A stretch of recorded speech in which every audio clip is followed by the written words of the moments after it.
Malvinas, 40 años. Historias, protagonistas, momentos casi desconocidos en una producción periodística de impactante calidad en todas las plataformas del Grupo Aire. Malvinas, la historia detrás de la historia de nuestros héroes. El homenaje a ellos del Grupo Aire, el multimedio más importante de la provincia. Bueno, en vivo, estamos acá, podemos poner plano completo, así nos ve, estamos haciendo radio y tele en este lugar, donde nos estás viendo bien. Sí, Adrián, un abrazo, ¿cómo estás? Buen día. Hola, buen día, ¿cómo están? ¿Me escuchan bien ustedes? Muy bien, mi nombre es Luis Mino, y a partir de, escuchaste el corte, a partir de hoy vamos a hacer 10 notas que buscamos, elaboramos y nada mejor que la apertura contigo. Y es un honor tenerte, porque acá tengo parte de todas tus notas que fui leyendo y las imprimí para leerlas cuando pueda en algún lugar. A ver, mirá de dónde vengo, 14 de junio del 2020. No, pero voy más atrás, me parece. Tengo algunas otras, sí. 14 de junio del 2020. El reportero testigo de la rendición en Malvinas. La odisea por ocultar sus fotos. El escape en el Irizar. Y el misterioso baúl de Menéndez. Imperdible. Sigo. El desembarco del 2 de abril. En el recuerdo de un protagonista. Una tormenta furiosa, épica de Liniers y una fuerza dispuesta a todo. Otra. 14 horas en la oscuridad bajo la nieve y el fuego enemigo. El heroico rescate del sargento Viltes en la guerra de Malvinas. Otra, el soldado de Malvinas que le rogó a Dios que no lo dejara morir despacito, encomillado, tras ser sepultado vivo por una bomba. Y muchas más. Por ejemplo, Malvinas, la dramática historia del regimiento que resistió un brutal aislamiento y la peligrosa misión para enviarles ayudas. Y más, la usurpación de Malvinas, un gobernador indeciso, el poderío inglés y unas islas demasiado indefensas. Y así puedo seguir con una colección que tengo de no sé cuántas notas hiciste, y la verdad que estamos hablando con alguien que es periodista egresado de la Universidad Nacional de La Plata, que estuvo en la producción en Mitre de Marcelo Longobardi, de Oscar Oro en Radio 10, en Telefe con un equipo de investigación periodística, para decir algo nomás, algo de lo que es Adrián Piñatelli, porque de verdad las palabras están de más. Adrián, presentación de lujo para un periodista de lujo. Demasiado, Luis, demasiado. Lo que vos contás, de lo que enumerás de las notas, yo soy un vehículo de todo lo que miles de argentinos hicieron durante esos 74 días de una terrible guerra que tuvimos con Gran Bretaña, ¿no? Yo solamente fui el vehículo para contar. Eso es un granito de arena de las miles y miles de historias que son inacabables sobre la guerra de Malvinas, porque uno, cuando empieza a hablar con uno, salta otra historia, que cuenta otra historia, y es una cadena que es interminable realmente. ¿Por qué se te dio esto de hacer tanta investigación, de hacer tanto trabajo periodístico de gran valor? Porque esto, además, te digo la verdad, yo no sé si no lo juntaría en un libro y armaría un libro con historias, porque hoy elegí, te cuento para que lo sepas, vos sos el primero de otras 10 notas que van a llegar hasta el 2 de abril. Y el segundo es alguien que hizo un libro que se llama Desembarco en las Georgias, Intimidad, un bautismo de fuego, de Felipe Celesia, ¿está bien dicho? El periodista de Telam. Sí. Que va a ir después cerca del mediodía. Yo quería abrir con vos porque la admiración es muy profunda, además el trabajo que hiciste es enorme, pero también este es el comienzo de la historia. Georgias es el comienzo de la historia, ¿o no? ¿Cómo es para vos? Sí, Georgias es el comienzo de la historia. Digamos, es uno de los episodios fundamentales de la historia de un plan que se empezó a gestar a fines del año 1981, en secreto, en un cerrado secreto, se empezó a gestar la recuperación, que no iba a ser una guerra. Operación Rosario originalmente iba a ser lo siguiente: se iba a desembarcar, primero iba a ser el 1 de abril, pero por el mal tiempo se tuvo que posponer para el 2. Se iba a desembarcar, se iba a hacer rendir a la guarnición británica, tal cual se ocurrió, pero se iba a dejar una guarnición del Regimiento 25 de Infantería, nada más. Se iba a izar la bandera argentina y nuestro país iba a llamar a Gran Bretaña a iniciar negociaciones para el regreso de la soberanía argentina a las islas. La plaza del 2 de abril obnubiló a Galtieri y lo llevó a cambiar los planes y a armar y a llevar a las islas diversos regimientos, diversas unidades, y con los resultados que todos conocemos, ¿no? Pero originalmente era hacer un golpe de efecto con un regimiento, dejarlo ahí, llamar la atención internacional y abrir las negociaciones para el regreso a la soberanía. Pero evidentemente... Y en ese sentido, Georgias es un eslabón importantísimo. Es muy interesante el libro del que vos vas a hacer nota hoy, sobre un hecho que tal vez no está del todo muy estudiado, pero es muy interesante lo que vas a hablar hoy con Celestia, seguramente. Bueno, y de eso que estás contando, que arrancó sobre fines de diciembre, si vos hay algún error, vos me corregís. Yo leí también, porque me encanta, porque creo que tenemos una deuda muy fuerte con nuestros héroes.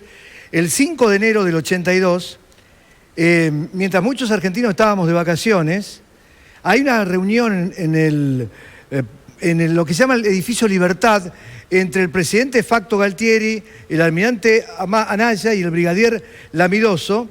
Ahí tratan en el mayor secreto lo que sería el plan que habían hecho la Armada. Y ahí mi pregunta es, ¿por qué la Armada hizo el plan? Si estoy equivocado, me corregís. ¿Y por qué fue ahí en enero? ¿Por qué ellos lo pensaban hacer en abril o lo querían tirar a mitad de año a este tema?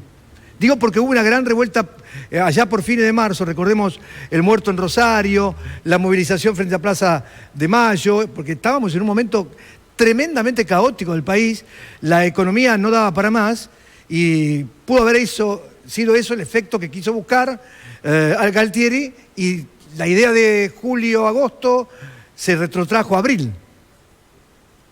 Sí, es una hipótesis eso de adelantar la recuperación para abril, un poco para desviar la atención. El plan de la recuperación de Malvinas, no sé por qué, pero siempre lo tuvo la Armada. Es cierto lo que vos señalás, Luis, de que siempre la Armada tenía en carpeta la recuperación de las Malvinas. Y ahí convenció al resto de la Junta Militar para iniciar la operación. La Armada, recordemos que tuvo una actuación destacada, porque más que nada la aviación de la Armada, con los aviones Super Étendard a los que le adosaron los misiles Exocet y todos los estragos que le causaron a la flota británica, ¿no? Pero sí, el plan, no sé bien, la verdad, sinceramente no sé bien por qué, pero siempre la Armada tenía en mente, tenía en carpeta la recuperación de las Islas Malvinas. Bueno, vamos al desembarco.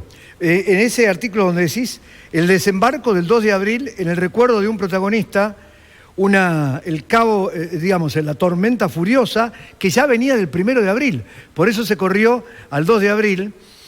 La épica de Liniers y una fuerza dispuesta a todas.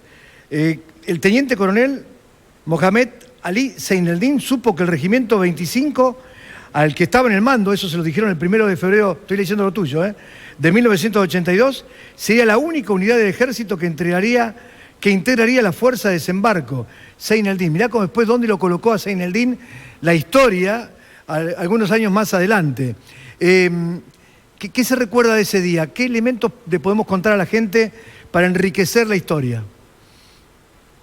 Una tormenta furiosa, fue idea de Zeineldin de invocar a la Virgen del Rosario, tal cual lo había hecho Liniers cuando desembarcó para recuperar Buenos Aires en 1806, por eso lo de la épica de Liniers.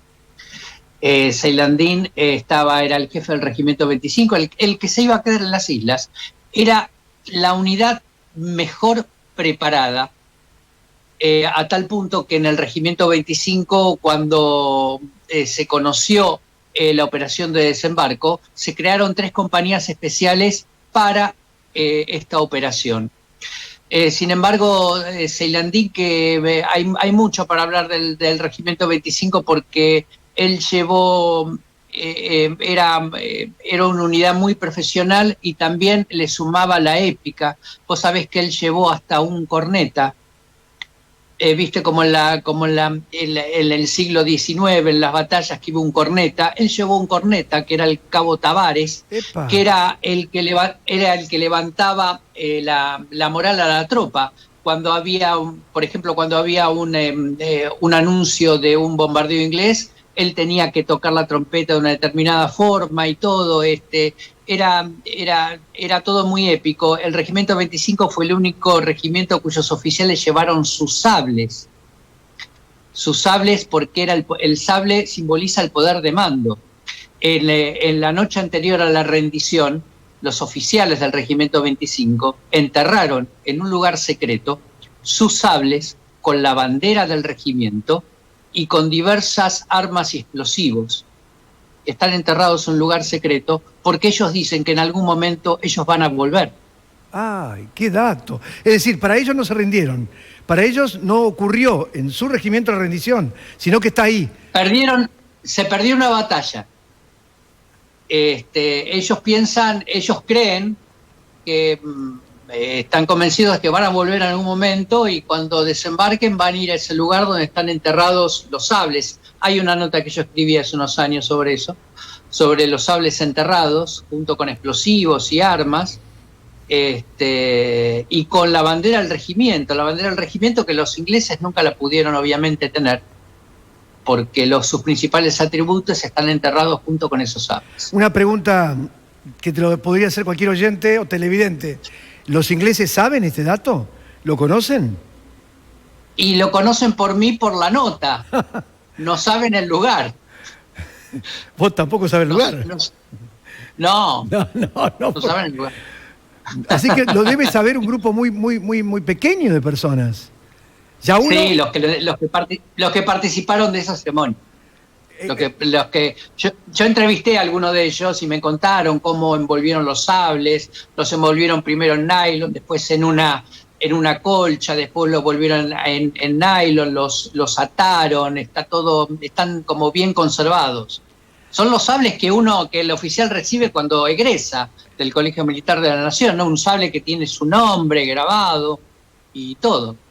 Es algo muy simbólico para el que es militar. Qué fuerte lo que estás contando, Adrián, qué fuerte. Ahora pregunto, cuando vos entrevistabas a esas personas, no sé si lo hiciste al poco tiempo o al poco tiempo de la rendición de Malvinas, o fue ahora, 20 años, 25, 30, digo porque... No, fue ahora. Bueno, fue ahora. ¿Y todavía siguen sintiendo? Ahí está, mirá, ahí estamos poniendo la nota tuya. El misterio de la bandera y los sables enterrados en Malvinas. Después te lo vamos a hacer ver para que la puedas ver. Ellos sentían la misma emoción de aquel momento cuando se trasladaban hacia atrás, cuando envolvían el sable. ¿Qué percibías en ese momento?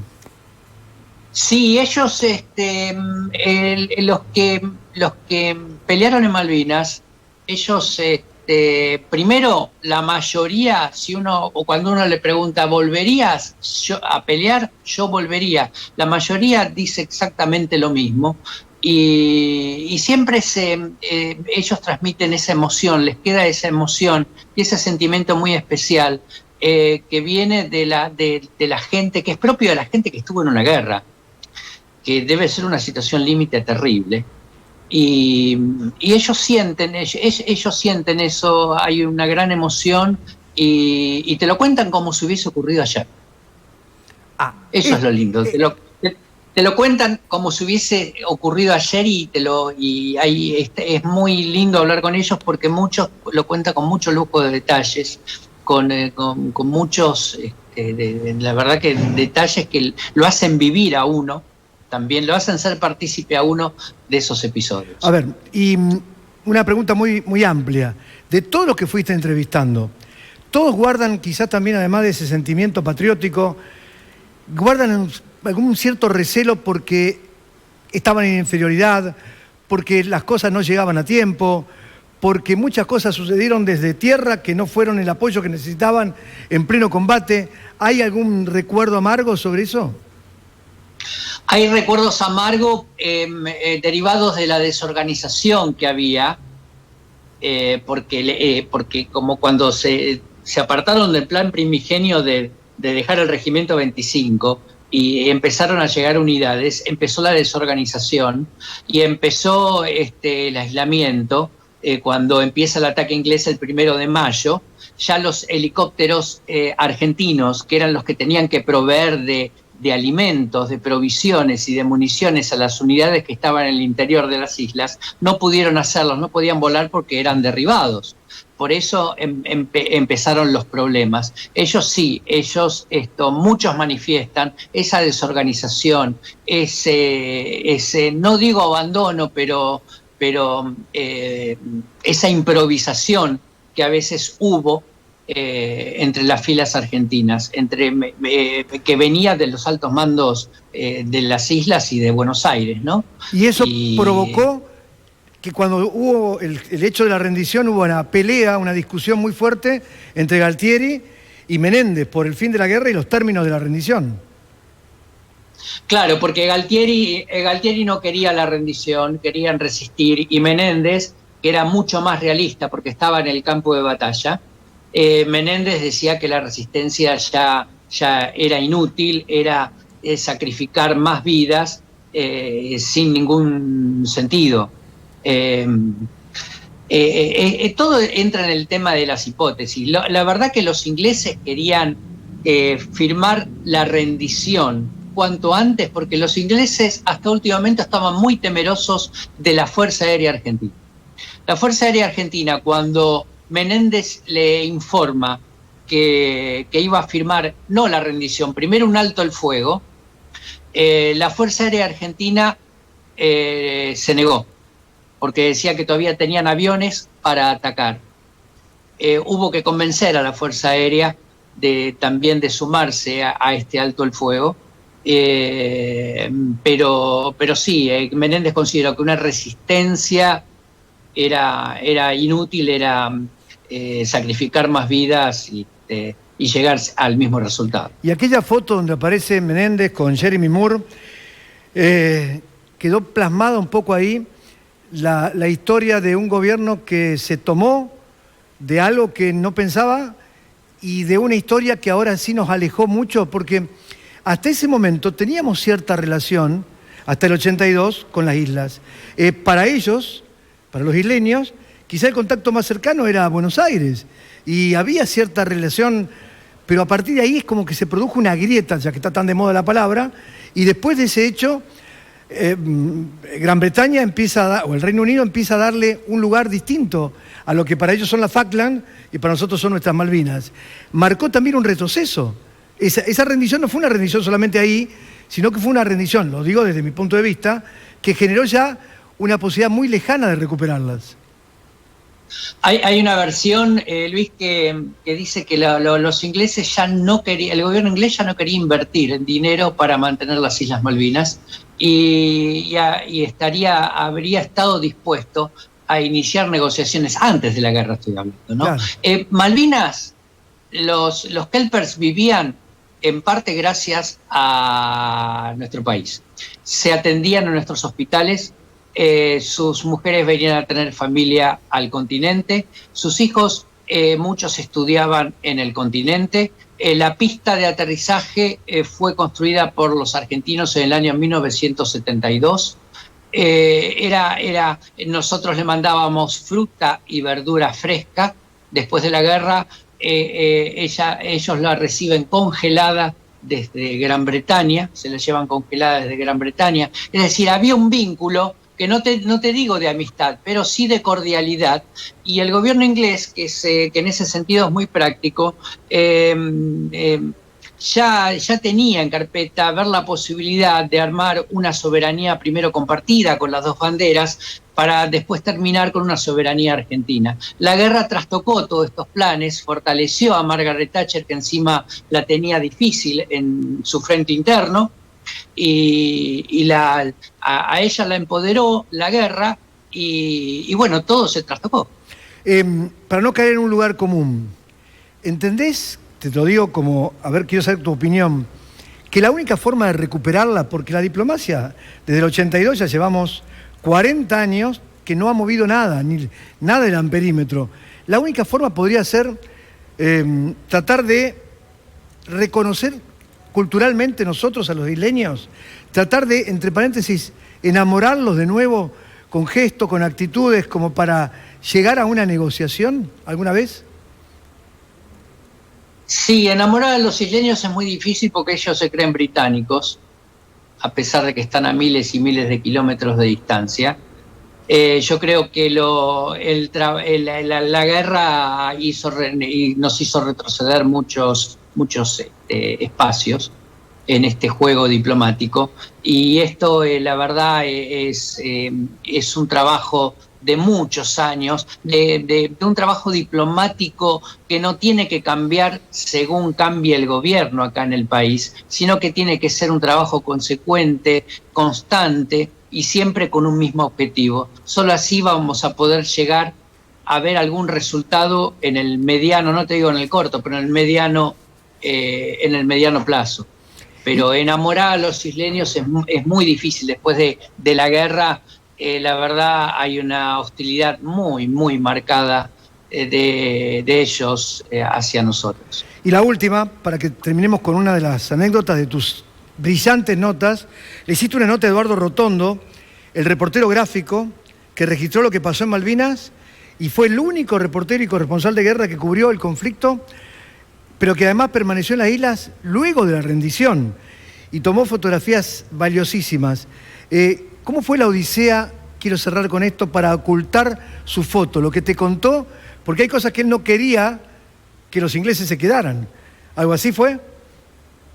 Sí, él fue mandando los rollos al continente a medida que los iba que iba tomando la foto, justamente por eso, por el tema de que los ingleses requisaban todo, a toda la gente que subía a los barcos que llevaban a la gente al continente.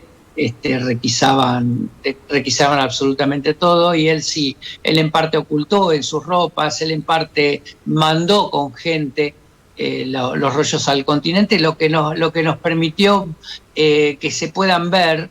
Si vos navegás por la red, por la web, hay muchas fotos de Rotondo muy, muy interesantes para aquellos que quieran ver cómo fue el día siguiente a la rendición, los días posteriores, cómo estaban las islas, y ese documento, son documentos gráficos valiosísimos. ¿Y cómo estaba el día siguiente, el 15 de junio? ¿Cómo estaba la isla? ¿Cómo lo trataron a los chicos los ingleses? Los ingleses los trataron bien. La verdad que los ingleses son gente profesional.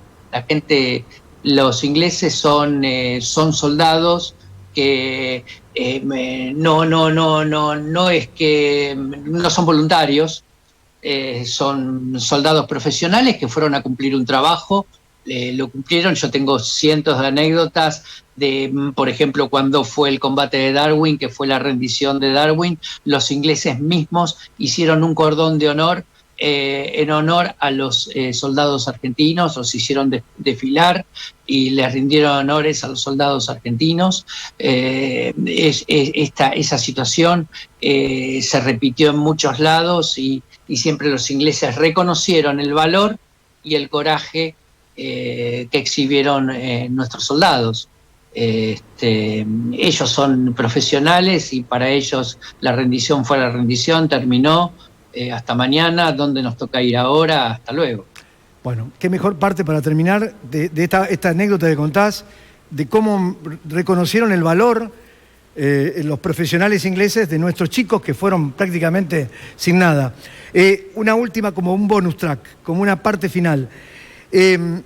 ¿Por qué Pinochet los ayudó?